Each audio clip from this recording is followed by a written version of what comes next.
everyone, Rascal here. And Mama, welcome to our podcast. Today we're covering the third season of all been begging for years, Young Justice Outsiders. Yes! Now this series, or the season I should say, takes place 2 years after Invasion. And kidnapped teens are being transformed to superpowered weapons. You got metahuman trafficking, and you got a genetic arms race that spans the globe and the galaxy. Yeah, it's a lot's been happening since it's been gone. So now the Young Justice team, comprised of new, younger teens, will help form a new generation of heroes to save the world from the war games of supervillains controlling the system from the inside. In the world from devastation. And to unite all people within our nation. But what this series needs is a team of outsiders, according to Beast Boy. Right. So before we start, be sure to like, subscribe, and include notification bells to get updates on future podcasts and World of Paws videos. And season 4 of Young Justice, which is already being greenlit. Yes. So yes, been waiting so long for this ever since it got canceled all the way back in 2012. Yes. And it was like, why would you cancel this? Why would you cancel it? And we have to, before we even move on. He doesn't get credit anymore, and people have learned his tactic. Christopher Jones, the amazing artist of DC and other book publishers, and also of TV series, he had us stay on Netflix 24/7, watching Binge Young watching. Justice, binge watching. He set his computer where it just did Young Justice 24/7. We all did it. We would watch it, then we turn around and watch it again, and turn around and watch it again.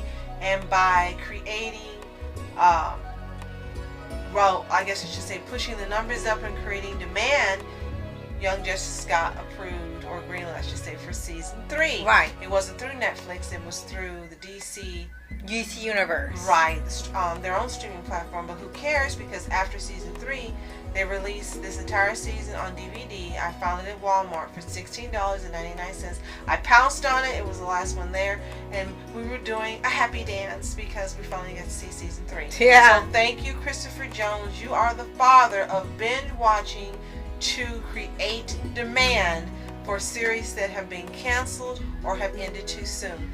Thank you. Right. Yes, because we were actually waiting for this to show up on Netflix, like they had announced that it would be on Netflix once it didn't have DC Universe, but unfortunately it never happened. Right. So thank God that we have the DVD and we got to watch it at our leisure and just binge watch on our own. Absolutely. Now, there are probably plenty of you who've seen it on the Disney streaming service. I'm sorry, the DC, forgive me. DC streaming service. And there may be those of you like us who are going to see it on DVD, but either way, it's still the great experience, because I remember that a lot of episodes were released at once in the beginning, and then they kept adding episodes on. But the great part about owning the DVD is you can watch it when you want, as many as you want, how long you want. Right. And every episode's available. So that is the benefit of having on DVD. And also by purchasing the DVD, we can let them know we want another season after season 4. So if you are truly a Young Justice fans like we are, you see it in the store, even if you are subscribing to the DC streaming service, buy the DVD anyway to increase demand, increase sales, and let them know that we want another season after 4 for Young Justice. Right. And we're happy to say that many of our Young Justice favorites return. Jesse McCartney is Dick Grayson Nightwing! Yes. Diana McKellar is Miss Martian. Nolan North as the Superboy. Carrie Payton is Calderon, or Aqualad. Jason Spizak, who is Wally West in a way, and a new character called Forager. Stephanie Lemlin as Artemis Croc. Bruce Greenwood reprises Bruce Wayne. And Crispin Freeman is Roy Harper / Arsenal, and probably all the other Roy clones. And now you have some new ones. The addition of Zara Fasal, who's Violet Harper, and she does an amazing voice acting performance as this character. We got Masasa Moyo as Cat Grant. It was different from the one from Supergirl, so you know. Troy Baker as Breon Markov, who's a new character you'll learn more about when you watch from this podcast. We did have Martian Manhunter, voiced by Kevin Michael Richardson. Yes, unfortunately Carl Lumley did not return. We've got Greg Griffin, Phil Lamar, Jason Marsden, Yuri Lowenthal, Lacey Charbet, D. Bradley Baker, Greg Stites, Jeff Bennett, Kelly Hugh, Allison. Then now we got Allison Stoner. Yes, and Mae Whitman and Alan Tudyk and Zerino Robinson. Yes. Voices Victor Stone this time. Ironically, yeah. And even got for here the only replacement they had was Miguel Ferrer Vandal Savage because his original voice actor passed away a few years ago, so they had to do a recast. Yes. So this is a star-studded cast. Hopefully they will all be returning for season 4 of Young Justice. Mm-hmm. It started off to us a little strangely, but that didn't last long. After about 4 episodes, or maybe 3, we were into the arc and the plot. Now it's gonna feel like, everything's gonna be answered in season 3. Well, we might want to reach for season 4 because it looks like a big setup for something bigger to come in another season. Right. Perhaps there's more story than they wanted after just one season. They couldn't just fit in one, so they said, okay, let's do season 4 as well, because a lot of people have said they felt like this was more of a build-up to another season because you thought everything from season 2 was going to answer this season, but it wasn't everything. And of course, all Young Justice fans want the return of Wally West. So we won't tell you if that'll happen or not here, but he is a part of the season in one way or another. Right. And it also goes through a shift change once again. As each season goes on, there's always a changing of the guard and changing of tones.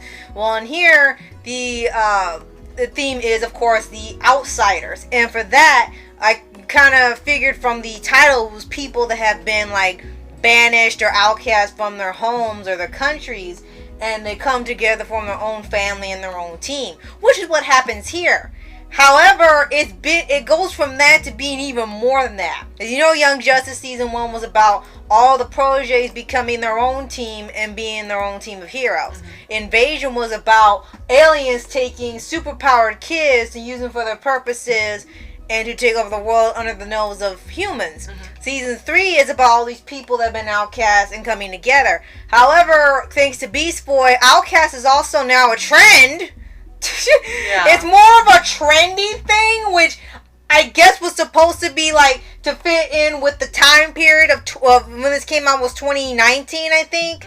But now, especially for 2020 or 2021, depending on when you're seeing this, the tone shifts more towards having people rally with the outsiders and show that the heroes, everyone can be an outsider. We are all outsiders. It sort of shifts to being a fanfare for the internet in a strange way, unexpectedly. And I have to say that the return, of course, of Greg Weisman as the writer is perfect. Yes, it may sound a little strange what we're saying, but true to his genius in writing, you still feel like it's Young Justice. You're not watching the show and going, this is nothing like the first 2 seasons. This is so different, I can't get into it. Again, after the first 3 to 4 episodes, you feel back at home. And Greg Weisman does a great job, and as he did before in the other series, he makes an appearance as a character himself. Right. We have to give a shout out to a few more voice actors before we continue, because we have to let you know that Static Shock does appear in this version. He's voiced by Bryton James, and then we've got more favorites and superstars like Steve Blum, Freddie Rodriguez, Maggie Q, Michael T. Weiss, Tim Curry. Yes. And Deborah Strange. Yes. And Chad Lowe. Yeah, lots of people. So there's just so many. And Marina Sirtis, who not only was in Star Trek The Next Generation, but also voiced a character in Gargoyles, which we're watching now. Right. So you've just got so many people in here that are just high caliber, wonderful voice actors, people that we know and love, that you're just going to keep saying, I recognize this voice, I know this voice, I know this person. So now back to what we were saying. Greg Weisman did an excellent job in making you feel at home watching this. And yes, The Outsiders is a different arc. And in this version, it's a nice change because, you've had Beast Boys in different incarnations, Teen Titans Go, Teen Titans, and he's never been the leader. And this one, he's the leader of the Outsiders. He gets to take a front row front and center role as the leader of an outshoot of the Young Justice team. Right. And when they also have through here, like I said, they do tend to touch more on modern day things. And through Beast Boy with Greg Sipes, because Greg Sipes is a lot like Beast Boy, not just from 2003, but in the actions Beast Boy takes in here into helping causes and showing that the outsiders and the metahumans could not be treated as, well, outsiders or outcasts. That, everyone was equal. And that was pretty much his role in here by leading outsiders and being public instead of a covert team. So they're finding the strengths and weaknesses in being a publicly open team. And they also introduced a lot more themes in here too that you see now in animation or live action. True. And also Beast Boy, you actually get to see him grow. You see that he's an older teen. Yes. In other incarnations, you see him as a younger Beast Boy. And he's supposed to be a teen, but he still looks more childlike. But in here, you can definitely tell he's a teen. You can see that they've put a lot of effort into, as you said, merging Greg Sipes' actual personality and helping to form Beast Boy's persona. And it works. I mean, if you follow him on Twitter like we do, and he follows us, hooray! And if you listen to, as you mentioned, how he speaks and his causes, this is Greg Sipes, and it's a great use of his vibrant and energetic personality and his love for all things, nature and humans and anything that exists. It was just a great way in taking that personality of his and interjecting into the character. It works. Right. It absolutely works. Yes. And besides the themes, being a lot more mature, because this season is now on DC Universe, there is a noticeable difference in the tone. Not just, well, of course it was a dark show and it was action. That never changed. But however, they went even further than what they could do on Cartoon Network. Because it was on a streaming service, there was no holding back. They made this partially horror themed, so they were able to show more violence, more blood, being more graphic, making more sexual references, more things that they couldn't do, but they wanted to do on Cartoon Network, and they got by on making slight references and innuendo. So in here, you're probably going to be a little surprised, or maybe not so, because you knew this is what they kind of wanted to do, when they actually have like on-screen deaths or more violence than before, because they do not really hold back. You actually see characters get axed off on screen.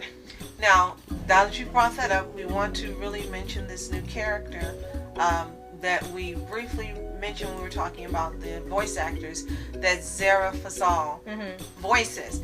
She starts off as Dead Girl, and then she becomes Halo, and then she becomes Violet Harper, and you'll understand why the name changes go through.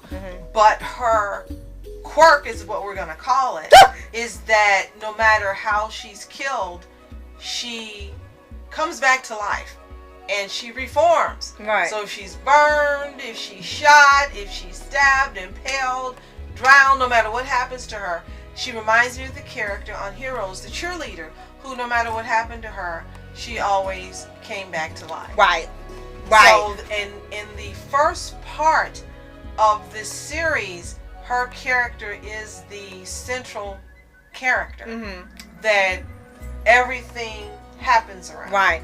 And there's a connection to Apocalypse, which you saw at the end of season 2. They have not forgotten about it, but it seems like they're saving this final battle of Darkseid until seasons 4 or 5. Because once again, this seems like more of a build-up, because they do not fight Darkseid in here, but he is seen multiple times. And you see there was a lot of things going on in the cosmos that the other heroes aren't aware of. And you even have Granny Goodness on here, who's portrayed much differently than in other incarnations. She's no longer voiced by Ed Asner. She's supposed to give the illusion that she's like a sweet old lady, until you but if you know the character and see the incarnations, you know that she's a crazy woman from Apocalypse and a brutal dictator just like Darkseid. So in here, they tried to play up to the thing where she's like in season 2 with the aliens, with the Reach, where she pretends she's this woman who has everyone's interest best interest in mind. She gives out these VR goggles. She helps causes and things. And then you see when the cameras are off, she really is the character you know for being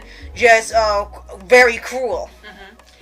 What was a little weird in here, now that we're speaking of villains, is the return of Queen Bee, voiced by Marina Sirtis. But she doesn't have a profound role in this one. As she did in season 1 and 2. In season 2, yeah, she was like the main villain, if you remember. And she was using her feminine Queen Bee willies to take control of men and have them do her bidding. And here she makes like an appearance. It's very short. You see her a second time. It's very short. She really doesn't have much of an interaction or much to do with what's going on, except for you seeing she's still around and she's part of the light. Right.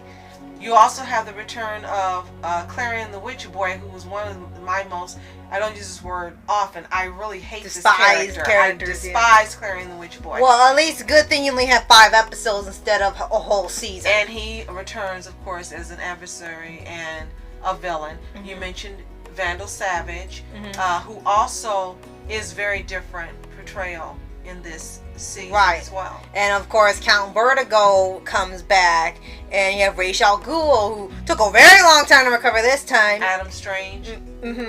And you have at least another character who they just call the Master, but he hasn't done anything yet. You just know that he is like a trained master in every type of martial arts out there, but he doesn't do much in here yet, so perhaps they're saving him up for another season, like they're going to do some Mortal Kombat style at this rate.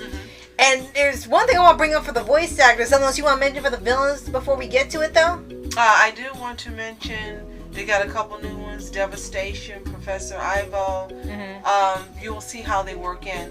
And I did want to give one shout out before we move on to Rene Auberjonois. He voiced a character named Mark Desmond before his untimely passing earlier this year. And you know Rene Auberjonois from so many wonderful animated series. He also was appeared in the original 2 seasons of Young Justice, season 3. So his final animation role was, from what we understand, Mark Desmond in Young Justice season 3. Yes. We even have Cree Summer in a small role, a very small role, as Iris West. Yes. Not Iris. Is Iris?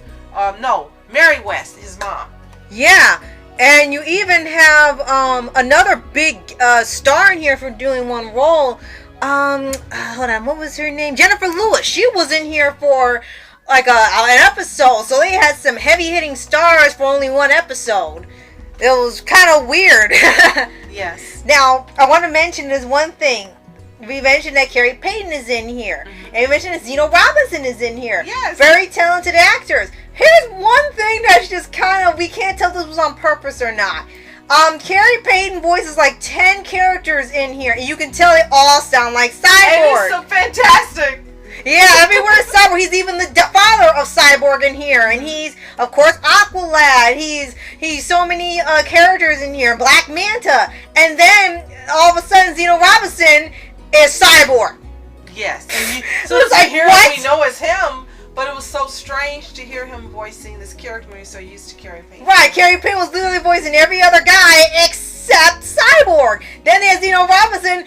Have the same voice mannerisms as Cyborg, which was hilarious. It's like, you might as well put him as Cyborg. You have him being the dad and his Aqualad and Aqualad's dad and this character and that character. Just make him Cyborg. Complete the set. So it kind of, I think it would have been great if maybe Zeno Robinson could have voiced some other characters and shared them with Carrie Payton, so there being like an evening out and a difference in the tones and in the portrayals, because we know Zeno Robinson can sound different. You think of him being on My Hero Academia, voicing Hawks, and he sounds nothing like Victor Stone. Yeah. So he can do that.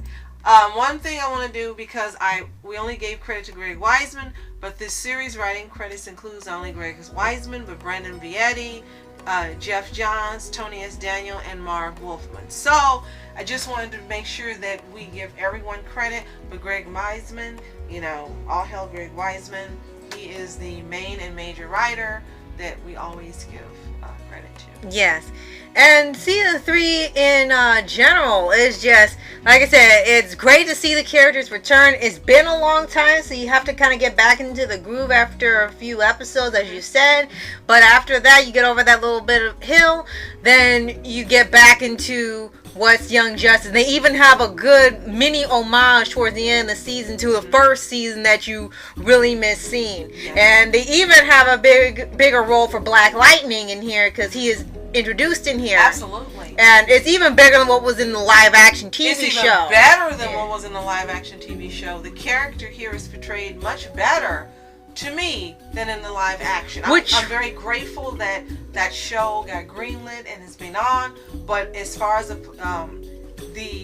character using intelligence and wit and leadership skills and character design and so forth, they really pulled all the stops out for Black Lightning in this season. Right. And it was great because even the creator himself was not pleased in how he was portrayed in the CW show and in Incarnation. So we're glad the Young Justice is doing the character justice. Right. And it's a totally different version than you see in the live action. So don't expect to see the live action Black Lightning in this version, right, because it's not him. Not even as the voice. That is he's Carrie Payton too. It's something totally different. So we don't want to spoil too much, and we know we're not giving a whole lot of plot and information, but it really will ruin your experience if you have not seen season 3.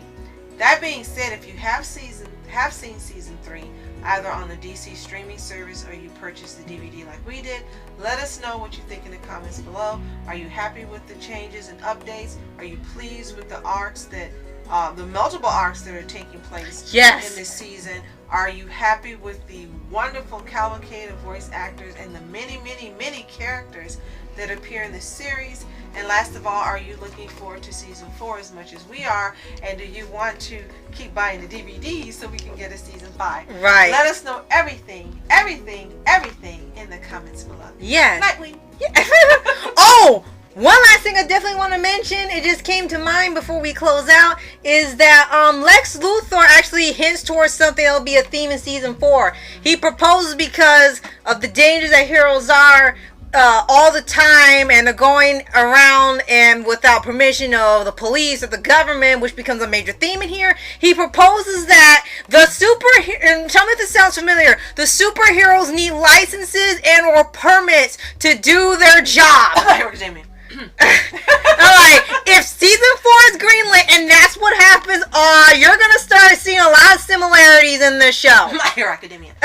So, thanks for joining us. And be sure to like, subscribe, and click the notification bell to get updates on future podcasts and multiple pause videos. And season 4 of Young Justice. Yes. So thank you so much for watching. I'm Ask Entertainment. And I'm Mom Entertainment. Have a toontastic day. Peace. And reporters sitting, flashing lights, trying to walk around, man. Who the hell are you? What you wanna do? Well, man, it's on you. Man, it's on you. Met her in my dreams. She was my queen. A castle in the mountaintops, rivers and streams. Plucking sunlight from the sky in my pocket. Give it to you later on in the form